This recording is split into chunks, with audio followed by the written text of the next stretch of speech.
పల్నాడు జిల్లా కోసూరులో వైసీపీ వెన్నుపోటు దినోత్సవం ర్యాలీ నిర్వహించారు. తహసీల్దార్ కార్యాలయంలో మెమోరాండంను మాజీ ఎమ్మెల్యే నంబూరు శంకర్రావు అందజేశారు. రాష్ట్రంలో అధికార పార్టీ అరాచకాలకు దోపిడీలకు సంవత్సరం గడిచిందని ఎమ్మెల్యే శంకర్రావు ఫైర్ అయ్యారు.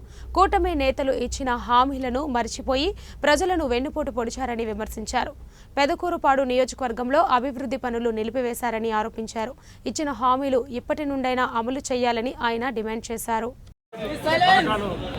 అమలు కాని హామీలు ఇచ్చి ఈ రోజున హామీ చేయలేక ప్రభుత్వం మరి ప్రజలకి వెన్నుపోటు పడుతుంది. ఆ రోజు జగన్మోహన్ రెడ్డి గారు ఈ హామీలన్నీ అమలు కావు అనేది కూడా చెప్పడం జరిగింది.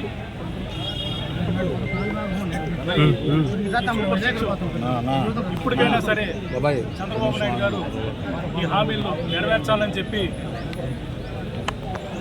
ప్రజల తరఫున నేను కోరటం జరుగుతుంది. అమ్మఒడి బదులు తల్లికి వందనం ఎంతమంది పిల్లలు ఉంటే అంతమందికి ఇస్తామని చెప్పి హామీలు ఇవ్వడం జరిగింది. మరి ఇంతవరకు అది సంవత్సరం అయింది. ఈ రోజున దాన్ని కూడా వెన్నుపోటు పడటం జరిగింది.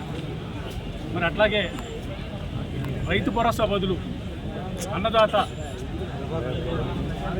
20,000 రూపాయలు ఇస్తామని చెప్పి మరి చెప్పడం జరిగింది హామీ. మరి సంవత్సరం గడిచిపోయింది. మరి దాన్ని కూడా వెన్నుపోటు కొట్టడం జరిగింది ఇలా పేరు. మరి అట్లాగే 18 సంవత్సరాలు దాటిన ప్రతి మహిళకి మహాశక్తి అని 1,500 రూపాయలు ఇస్తామని చెప్పి ప్రతి నెల హామీ ఇవ్వడం జరిగింది. మరి దాన్ని నమ్ముకొని కూడా ప్రజలు ఓట్లు వేయడం జరిగింది. కానీ అది కూడా అమలు చేయలేకపోయారు. అట్లాగే